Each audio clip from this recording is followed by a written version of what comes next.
Hello friends, मेरा नाम है इंद्रजीत और आज है हमारी 6 मई 2023 और आज मैं बैठा हूँ क्लास 8th का chapter number 1 crop production and management समझाने के लिए। ये काफ़ी ज़्यादा इजी और इंटरेस्टिंग चैप्टर है। ये अगर ये आपने सीख लिया तो आपसे इसका 10 मार्क्स का एकदम फिक्स क्वेश्चन बैठेगा ही बैठेगा। ये मेरा दावा है आपसे। और 10 क्वेश्चंस मैं आपको ऐसे दूंगा जो इस पूरे चैप्टर को एकदम ऑल टू ऑल फिनिश कर देगा। So let start the questions. ये काफ़ी ज़्यादा इंटरेस्टिंग क्वेश्चंस होने वाले हैं और तो और ईजी रहेंगे, समझिएगा तो सब ईजी है। ओके, देखो भाई लोग, मैंने ये सारे नोट्स 5 मई 2023 मतलब कल को बना चुका हूँ मैं इन सारे नोट्स।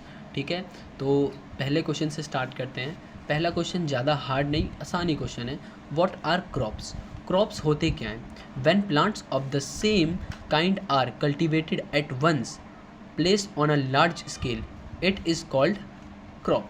क्रॉप वो होता है जब हम प्लांट्स को एक जगह पर इकट्ठा करते हैं फील्ड में, जैसे कि हम उसे उगाते हैं और उसको काट कर, उसका हार्वेस्ट कर कर, उसको कल्टीवेट कर कर, जब हम उसको इकट्ठा कर कर स्टोर कर कर रख लेते हैं, उस पूरे प्रोसेस को जो हम करते हैं वो उसे कहते हैं क्रॉप। ओके, नेक्स्ट क्वेश्चन है हमारा, क्रॉप के टाइप्स। क्रॉप के 2 टाइप्स होते हैं। पहला होता है हमारा खरीफ, दूसरा होता है हमारा रबी। ठीक है, खरीफ क्रॉप जो होता है, खरीफ क्रॉप के बारे में बता रहे हैं हम इसमें। The crops which are sown in rainy season are called kharif crop. Sown का मतलब होता है उगाते हैं। ठीक है, तो the crops which are sown in the rainy season are called kharif crops.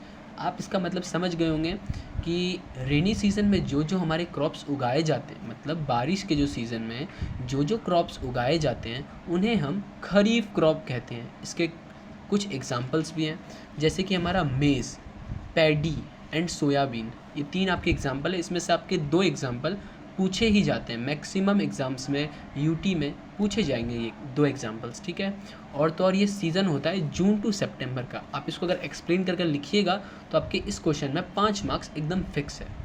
Next हमारा क्रॉप आता है रबी क्रॉप्स।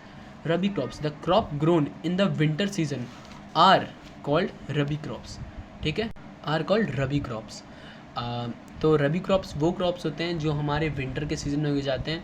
तो इसमें आपके 2 एग्जांपल आ जाएंगे, पी एंड कोई आप दूसरा एग्जांपल ले सकते हैं, जैसे कि पी एंड वीट का ले सकते हैं। ठीक है, सो ये इसमें आपके 5 मार्क्स फिक्स हैं। नेक्स्ट क्वेश्चन है हमारा, what is ploughing? What is ploughing जो होता है ना, प्लफिंग एक आपने देखा होगा, आप गाँव गए होंगे, गाँव में आपने देखा होगा जब खेत होता है तो खेत की हम जोताई करते हैं, उस जोताई को हम प्लफिंग कहते हैं या तो उसको टिलिंग कहते हैं। ठीक है, तो the process of losing and turning of soil is called tilling और प्लफिंग। ये और लगा है बीच में, इसका मतलब ये 2 नाम नहीं, ये एक ही चीज़ के 2 नाम हैं, टिलिंग और प्लफिंग। ठीक है, तो जो जोताई होती है, जो हल से हम जोतते हैं, उसे हम कहते हैं प्लफिंग। नेक्स्ट क्वेश्चन है हमारा, एग्रीकल्चरल इम्प्लीमेंट्स एक्सप्लेन। ये एग्रीकल्चरल इम्प्लीमेंट्स जो होता है ना, वो एक डायरेक्ट टॉपिक है आपके एनसीईआरटी की किताब में। ये एक डायरेक्ट टॉपिक है आपके एनसीईआरटी की किताब में। ठीक है, तो हम इसको एक्सप्लेन करने, ये वाला क्वेश्चन आना बहुत ज़्यादा ही मतलब इम्पॉर्टेंट हो जाता है ये दर्शाने के लिए। ठीक है, तो पहला हमारा आता है प्लफ। प्लफ, this is made of would and is drawn by a pair of bulls. आप समझ ही गए हैं वैसे तो, लेकिन मैं आपको फिर भी एक्सप्लेन कर देता हूँ। This is a made of would, ये बना रहता है लकड़ी से। किससे? लकड़ी से। और तो और इसको हम पेयर ऑफ बुल्स से खींचते हैं। ठीक है, पेयर ऑफ बुल्स से हमसे खींचते हैं। जो आप हल पढ़ते हैं ना हिंदी में, वो यही चीज़ है प्लफ। ठीक है, नेक्स्ट हमारा हो। It is a simple tool which is used for removing weeds. Weeds जो होते हैं वो हमारे ढेके जो मिट्टी का एक बंडल ढेका बन जाता है प्लफ करने के बाद। प्लफिंग जो होती है ना, वो सारे मिट्टी के ढेकों को तोड़ नहीं सकती, इसलिए हमारा ये इंस्ट्रूमेंट बनता है हो। क्या बनता है? HOE, हो बनता है। ठीक है, इससे हमारे वीड्स जो होते हैं ना वो रिमूव हो जाते हैं। नेक्स्ट है हमारा cultivator. Ploughing is done by tractor driven cultivator, saves labour and time.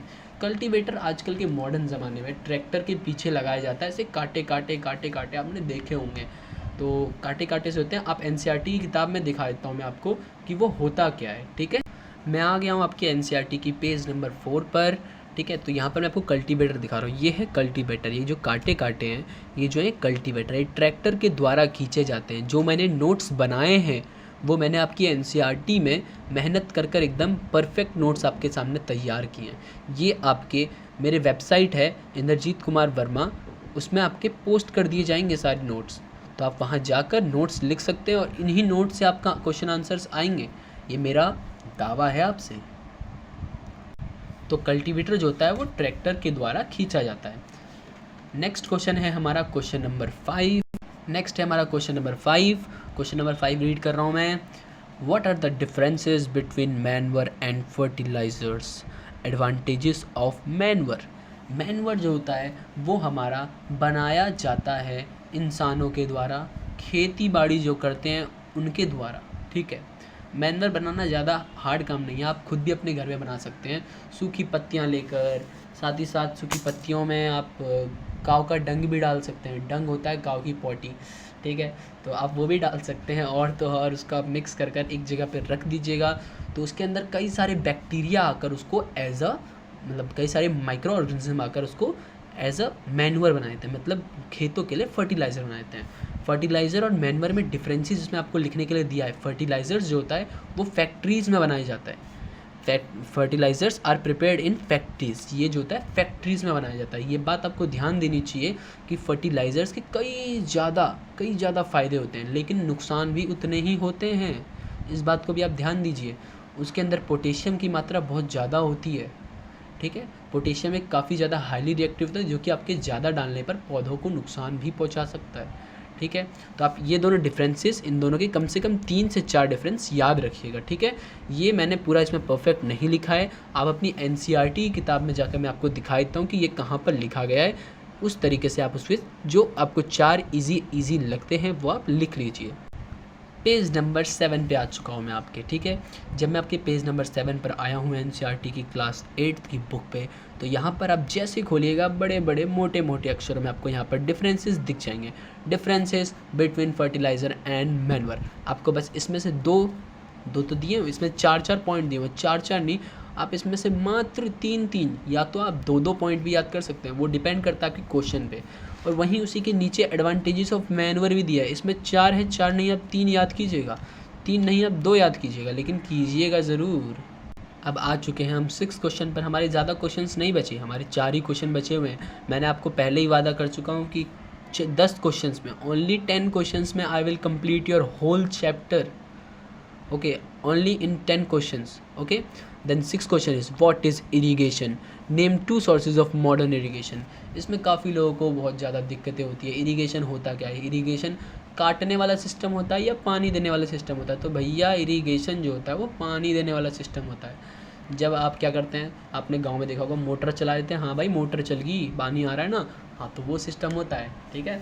तो मोटर चलाकर पानी देने वाला सिस्टम हमारा आजकल का मॉडर्न टेक्निक है, बट पहले ज़माने में कुएं से इंसान पानी देता था, ठीक है, कुएं से ही पानी देता था, कुएं से जो होता है वो करता था, बट ठीक है। तो आजकल मॉडर्न चलता है, तो मॉडर्न के आपके 2 टेक्निक बताने, 2 सोर्सेज बताने, और तो और इरीगेशन क्या होता है वो बताना है।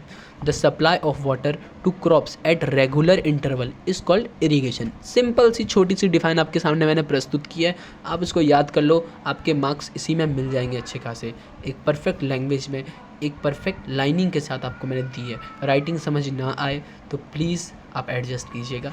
Next sources of modern tech irrigation, तो उसमें मैंने 2 इरीगेशन डाली है। एक होता है स्प्रिंकलर सिस्टम। स्प्रिंकलर सिस्टम आपने ज़्यादातर देखा होगा खेतों में, जो बड़े खेत होते हैं उसके ऊपर स्प्रिंकलर सिस्टम डाल देते हैं, इधर से खोला आपने और उधर से एकदम फव्वारे की तरह उठ गया, ठीक है, तो वो एक होता है। दूसरा होता है ड्रिप इरीगेशन सिस्टम। ये ड्रिप इरीगेशन सिस्टम कुएँ में लगाया जाता है as a motor type, on किया, ऊपर से आया पानी, डन। इसमें खींचने वींचने वाला सिस्टम नहीं होता, ये हमारे लेबर वर्क को कम करता है। नेक्स्ट है हमारा क्वेश्चन नंबर 7। क्वेश्चन नंबर 7 बड़ा इंपॉर्टेंट क्वेश्चन है, इसको याद रखना बहुत ज़्यादा आवश्यक है, ठीक है। What are weeds and how can we prevent from weeds. Weeds जो होता है वो मैं आपको बता रहा हूँ, वीड्स होता क्या है। वीड्स आपने सुना होगा खरपतवार, वीड्स का एक परफेक्ट मीनिंग होता है खरपतवार, ठीक है। आपकी खेत देखे होंगे आपने, खेतों में देखा होगा, खेत में आपकी क्रॉप तो उगते ही उगते हैं, लेकिन क्रॉप के साथ ही साथ कुछ घास फूस उग जाते हैं, कुछ फालतू की घास फूस उग जाती हैं, ठीक है, तो वो उन घास फूस को हम कहते हैं वीड्स, वो हमारी क्रॉप की फील्ड को बहुत ज़्यादा नुकसान पहुँचा देते हैं, ठीक है, इसलिए हम उन्हें मारते हैं।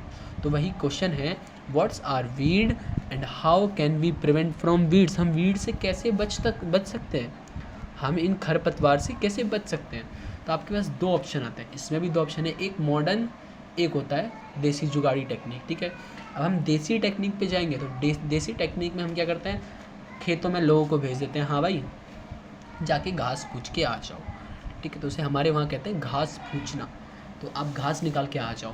अब दूसरा जो हमारा मॉडर्न टेक्निक है उसमें क्या करते हैं, दवाई डालकर, दवाई जो हमारे पीछे लगा देते हैं, दवाई डालकर हम डायरेक्ट उसको मार देते हैं। वो जो दवाइयाँ होती है उन दवाइयों को हम कहते हैं वेडिसाइड्स, ठीक है, वेडिसाइड्स कहते हैं। वो केमिकल्स होती हैं जो कि हमारे क्रॉप को नुकसान नहीं पहुंचाती, लेकिन जो वीड्स होती है उनको पूरी जड़ से डैमेज कर देती है, ठीक है। तो ये दो हैं। अब नेक्स्ट क्वेश्चन हमारा है व्हाट इज़ हार्वेस्टिंग। मैं आपको दिखा रहा हूँ, एक मैं वीडियो को ज़्यादा लंबी नहीं करना चाहता हूँ, इसी कारण से मैं आपको थोड़ा फास्ट में समझा रहा हूँ। आप वीडियो को पॉज कर आप ये क्वेश्चंस लिख भी सकते हैं, और तो और मैं इन्हें अपनी वेबसाइट में भी डाल दूँगा। वेबसाइट अभी बनी नहीं है बट मैं बना रहा हूँ, कोशिश पूरी कर रहा हूँ, बन जाएगी, मैं सामने आपके डाल दूँगा वेबसाइट में, ठीक है। तो नेक्स्ट क्वेश्चन हमारा आता है 8 क्वेश्चन। 8 क्वेश्चन में हमारे 3 पॉइंट्स है। पहला है व्हाट इज़ हार्वेस्टिंग, फिर उसी टॉपिक का व्हाट इज़ थ्रेसिंग, और फिर उसी टॉपिक का व्हाट इज़ विनोविंग। तो तीनों की छोटी छोटी डिफाइन आप याद कर लेना, मैं आपको समझा देता हूँ। पहला है harvesting. Harvesting the cutting of crop is called harvesting, बात खत्म है वहीं पर। इरिगेशन पानी डालना, हार्वेस्टिंग काटना, पानी डाला फिर काटना है, बस काट कर स्टोर कर दो, तो काटने वाले सिस्टम को क्या कहते हैं, हार्वेस्टिंग करना, ठीक है। उसका अगला पॉइंट आता है थ्रीजिंग। थ्रीजिंग जो है the process of separation of grain seeds are called threshing. आपने देखा होगा ग्रेन सीड्स ऐसी रहती हैं, उसमें यहाँ पर कई सारे सीड्स रहते हैं, तो सीड्स को साइड रखना, और तो और जो साथ में जो पोमार कहते हैं उसे पोमार को साइड करना, इस पूरे सेपरेशन के प्रोसेस को कहते हैं हम थ्रीजिंग, ठीक है। Next question winnowing the process of chaffing grains in machine that is called winnowing, done. Next question is 9th why should we put और store grains in silos and granaries. Silos and granaries एक जगह होती है जैसे कि गोदाम, garage, ये सब चीज़ें होती है, बट क्रॉप्स जो होती हैं क्रॉप्स के लिए सिलोस एंड ग्रेनरीज होती हैं, ठीक है। To prevent from rat and insect और रैट, आपने चूहे का नाम तो सुना होगा भैया, गणपति बप्पा मोरिया। तो वो जो गणपति बप्पा मोरिया का जो वाहन होता है ना, वो बड़ा नुकसान करके चला जाता है इंसान का, ठीक है। जो खेती बाड़ी होती है उसका बहुत नुकसान कर देता है, ठीक। तो उन्हीं से बचाने के लिए हम सिलोज एंड ग्रेनरीज में रखते हैं, ओके। लास्ट क्वेश्चन, आपने जितने भी अभी क्वेश्चन देखे हैं ना, सारे क्वेश्चंस एक से एक जेन्युइन क्वेश्चंस है, लेकिन ये लास्ट क्वेश्चन जो है ये बहुत इंपॉर्टेंट है, 10 के 10 इंपॉर्टेंट है, लेकिन इसको याद नहीं किया तो भैया पूरे चैप्टर में कुछ नहीं किया आपने। What is animal husbandry. Animal husbandry क्या होता है, एनिमल्स रियर्ड एट होम और इन farm have to be provided with proper food, shelter and care. When this is done on a large scale, it is called animal husbandry. Animal husbandry वो process होता है जैसे कि आपने देखा होगा farm में 2 टाइप के फार्म आ जाते हैं, एक एनिमल फार्मिंग और दूसरा आता है क्रॉप फार्मिंग। क्रॉप फार्मिंग के बारे में आपने काफ़ी कुछ पढ़ लिया है। अब एनिमल फार्मिंग का एक लास्ट क्वेश्चन आ रहा है, ठीक है। एनिमल फार्मिंग, जब आप कोई मुर्गा पाला है आपने चिकन को पाला है, तो उससे एग हुआ, एग को आपने फिर उगाया, मतलब हुआ, सॉरी उगाया नहीं, उससे हुआ, उसके बाद फिर वो एक और अंडा देता है, फिर एक और अंडा देता है, ऐसे करते करते करते वही प्रोडक्शन होती है वो हाई हो जाती है, प्रोडक्शन बहुत ज़्यादा हो जाती है। तो जब उसका एक पूरा फार्म बन जाता है उसे कहते हैं एनिमल हस्बेंड्री। एनिमल हस्बेंड्री में सबको, सारे जितने भी होते हैं जानवर्स, जितने भी आपने जानवर रख रखे हैं, उनको एक प्रॉपर खाना, प्रॉपर शेल्टर मतलब घर दिया जाता है, प्रॉपर उनकी केयरिंग की जाती है, दैट्स वाई उसे एनिमल हस्बेंड्री कहते हैं। डन। आपके ओनली 10 क्वेश्चन में पूरा ये चैप्टर आपका डन है, पूरा A to Z चैप्टर आपका इसमें डन है, okay. So thank you for watching, और अगर आपको समझ आया हो तो प्लीज़ प्लीज़ प्लीज़ लाइक कर दीजिए, और तो और अपने दोस्तों के साथ शेयर कर दीजिए। मैं ऐसी ही वीडियोज़ आपके सामने लाता रहूँगा। कोशिश मेरी यही रहेगी कि आपको चैप्टर समझ आ जाए पूरा, ठीक है।